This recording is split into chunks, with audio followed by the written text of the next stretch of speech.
Greetings, loyal minions. Welcome back to the Sci Show, the #1 ranked YouTube channel for people who feel upside down, inside out, back to front, and just downright some days not human. If that's you, I appreciate you. I'm going to continue with the format of briefly introducing my teams and then freezing and discussing any key moments, and may even be a bit of bonus general war chat, so hope you enjoy. Fungusteen is my best counter to Grimsteel, trying to steal the growth that he applies, so that's obviously why Fungus is in the team. We have Mickey to get that long silence, Chang'e to stop Hathor and Alfreak with their annoying things that they apply, and Erlang Sheng and Christine Day for the damage.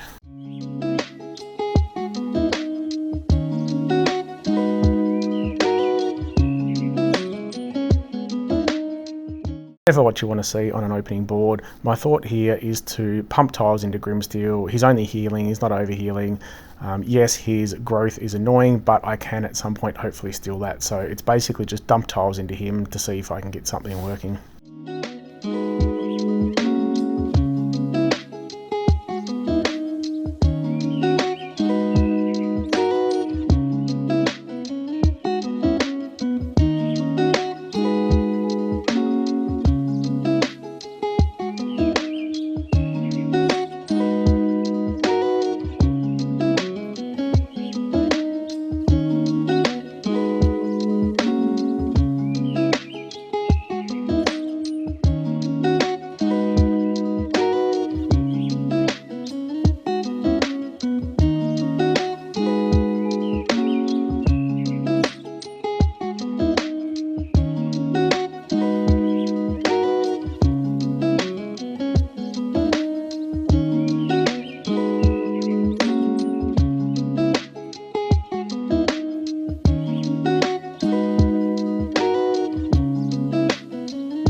Not much to talk about in that. It was just one of those rush boards where I just couldn't get my colour, so there's not much you can do about that. It is a good chance to discuss general war tactics. So my alliance is great. It's basically a free-for-all, very relaxed, and that appeals to a lot of people. However, it can also lead to some issues where when you have an alliance with people from around the world, different time zones, and not a really strong tactical sort of presence, it does get difficult sometimes when there's really tough teams left. So as an example, I probably only have one team that I would really want to take against Grimsteel. That's the one with Fungusteen. I can add other heroes around that, but basically if that team fails, it then gets very, very difficult. So it's a great idea for those tough teams. If you come across them where you just really struggle with them, it's great if the alliance can have a bit of a plan to say, look, at this particular time, such and such has a team that may be able to take this hero. So if that's easy enough to coordinate, that's fantastic and can really help your alliance move through the war and just sort of not be wasting multiple flags on the same tough target that people aren't able to take out. In this particular instance, I was trying to get a flip for the board so the rest of the alliance could have some hits. I was about to start work, I had meetings, blah, blah, blah. Poor little Sai, excuses. But what it did mean is I didn't have enough time, or the time that I would like, to plan my teams against the strong teams I was going against. So again, just a heads up, a bit of planning can go an awful long way. Up next, I'm taking on a costume Diochan tank. We know she's a pain in the butt. However, it's a good opportunity to discuss the fact that just because the hero itself is a pain in the butt doesn't mean you cannot kill it. Now, I actually find Costume Diochan a lot easier to kill during Rush War because it gives you a chance to get your heroes charged at the same time and do the big damage to take her out. In normal wars where it's taking, you know, a couple of extra matches to get your heroes charged, I find it gives her a bit more of a chance to get some more minions up, and it makes it more difficult. But in Rush War, again, if you pick the right team, I believe she's much easier than other war types. So just because you look at a hero and think, I can't beat that hero, if it's a different war type, just keep in mind that that can play to your advantage. Quite often, Costume Diochan has the Hathor next to her to block the ailment. So in this case, it's good that there's not. I've taken our Freak to apply her mindless attack. We've got Mistra for quite big damage. Bit of extra heal as well. We've got Fizz Coil to wither, so lowers the attack and defense of the enemy, which means over time, if I'm not getting my other heroes charged or things aren't going my way, they've got less and less chance to kill me. We've got Sludgist. We know what Sludgist does, so they've got a few multiple hitters on the other team. And we've got Armand Moncharmin, basically just because I think he's a cool dude. Love his hat. And he's got a cool looking minion. So let's see how this goes.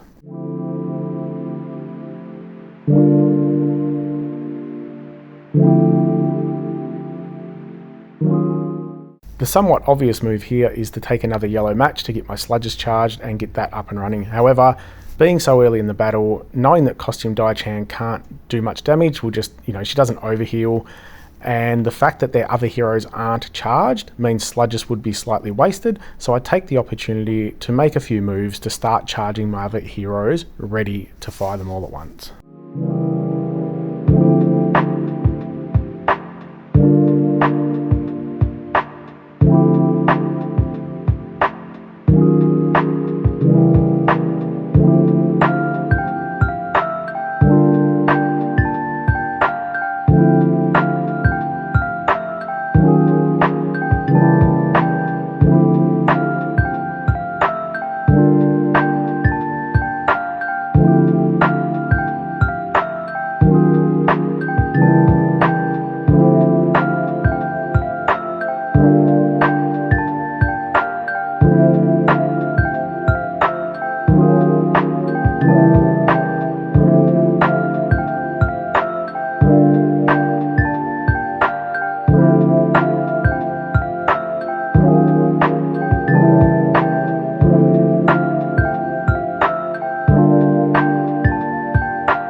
Just a quick comment here about the reflect skill. So you can see here they've got reflect up.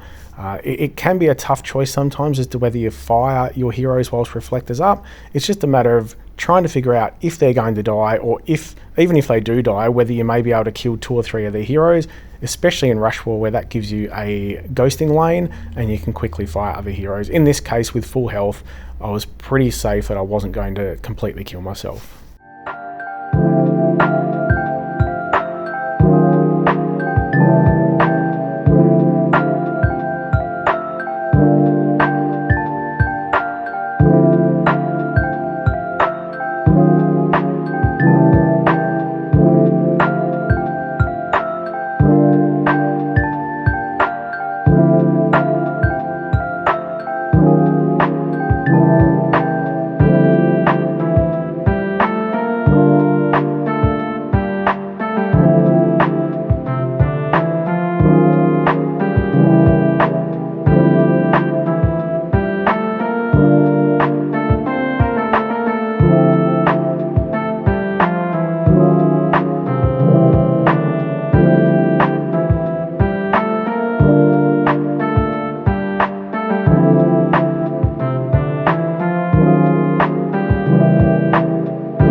Quite a risky team here. I generally wouldn't take 3 of the same color in Rush. However, again, I didn't have a great team left to try and beat Grimsteel, and we're trying to get the flip. So I've got Dark Feather to try and get his skill up, Farah, and then Ooh, thinking that with those 3 in combination, I'd at least kill 1 or 2. Charl, obviously, just for some hit and a cleanse. On the off chance our Freak got me, and Pepper Flame just to add some attack boost and 4 damage. So That was the thinking here. And worst fears are realised. You get a starting board, not a great deal of purple, which is what I need. This is why I don't go colour heavy in rush wars. I'd rather counter the enemy heroes. So I can see a match here that's going to end up giving me one purple match, and then just hope like hell I get some more.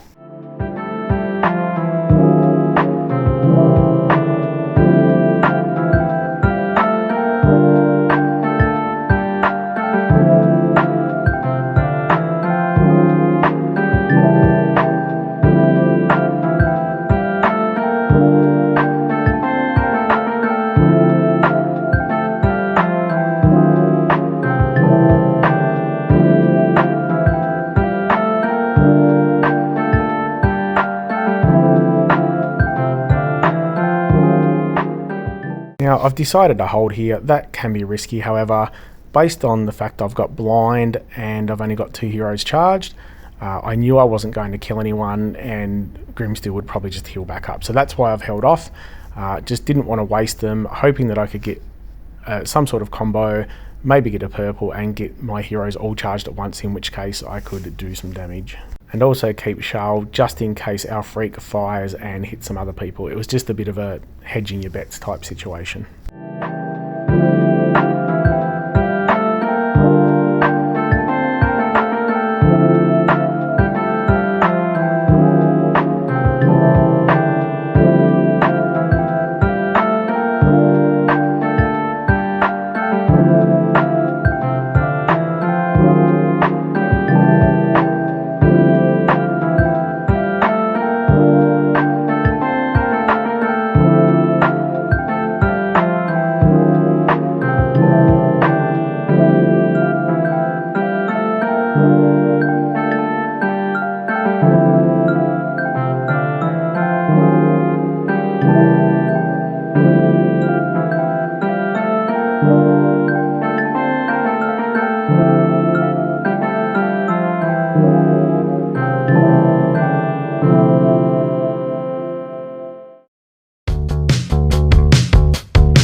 This is where sometimes pride can get the better of you. Again, I didn't really have a great team to go against Grimsteel, but we needed to get the flip and I'd already invested a couple of flags, so had another go. I've taken Cardinal and Brimstone just to get some fiends up there to stop the healing so much, which Ramona then also helps. I've got Lord Loki just to try and copy Grimsteel or any other hero that I needed to, and Smart Tongue to reduce their max health and lower their healing, and also lower their damage just to try and help me survive longer.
Good example where slightly rushing and not correctly planning for heroes on the other team, in this case trying to just kill Grimsteel and not worrying too much about our freak, not having a cleanse there, Once we get in this situation where I have to end up putting tiles into her, it's basically just hoping that she doesn't hit certain heroes. So again, good tip, plan for more than one hero. You've got to have contingency plans.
Back against the costume Diochan team, and this is a team of mine that I've kind of built based on some farming discussion that we've had. So shout out to Mr. Chief and Ace in our alliance, talking about farming with mega minions. So I've got 4 mega minion heroes here. I would have loved to have another 1 or 2, but I've already used Armand Moncharmin, and I don't have any others fully leveled apart from a 4-star. So it's basically set up. They've got the Reflect, they've got the Dodge from Sartori, so it's basically set up to try and get my mega minions up and running, do some damage. I've got Mina there.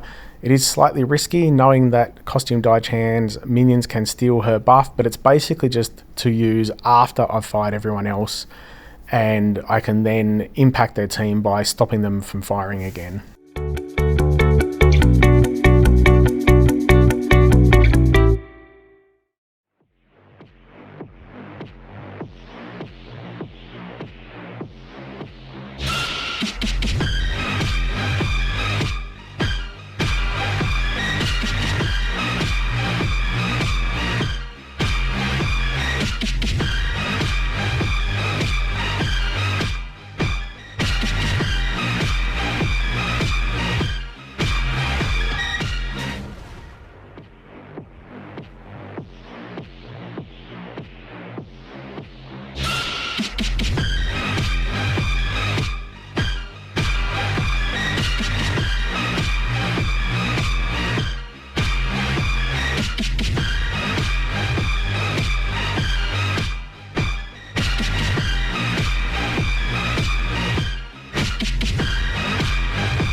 Once I have the ghosting lane, even though it's not great being on the edge, it allows me to just slowly play through. I've got Leaf Whisk there, adding to the defense to me all the time.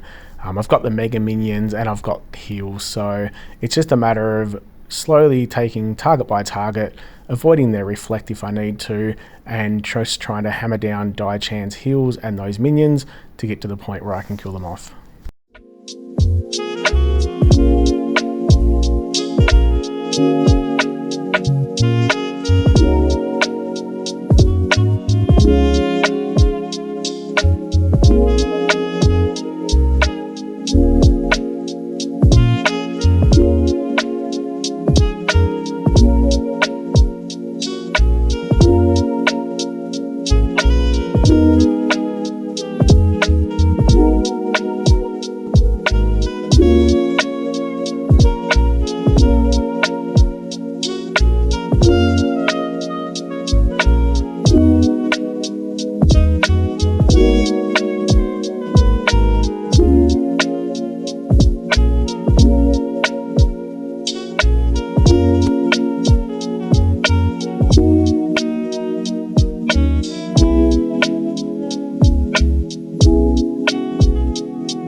basically because I wasn't too worried about the enemy, just the tank's poison. So I've got Odile to avoid that or to get rid of it once it's there. Then just a bit of damage. Hunter just because I like his insanity. And Iga, the ninja, basically they don't have a lot of healing, and it is going to be slow healing or over time and on the edge. So I wasn't too worried about them healing up too much. So I just took a few heroes to have a bit of fun, basically. And we can see from the starting board I've got 2 purple matches. So my thought was just to take those purple matches, get Odile fired up, so I didn't really need to worry too much about their tank firing, and just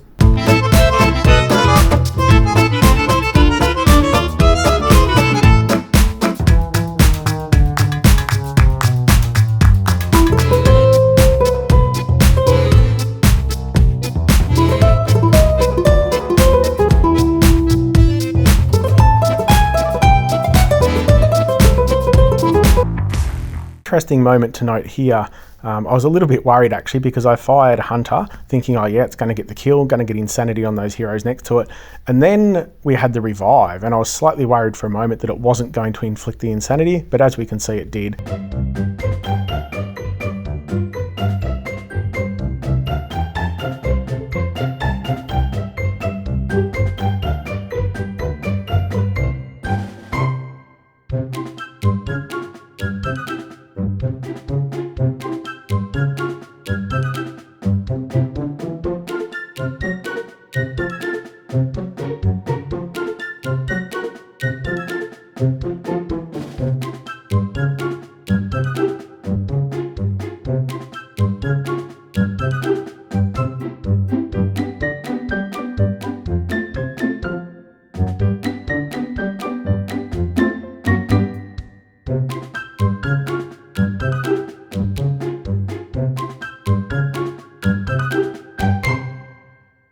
Or not, so he's got the 50 insanity or 40 insanity, so fair chance it was going to miss. Yes, Lysanor could revive a lot of these heroes, but knowing that I've got a bit of firepower there, on the off chance she does, knowing that I've got Odile's skill up and quite a few ghosting lanes, I took the chance not to.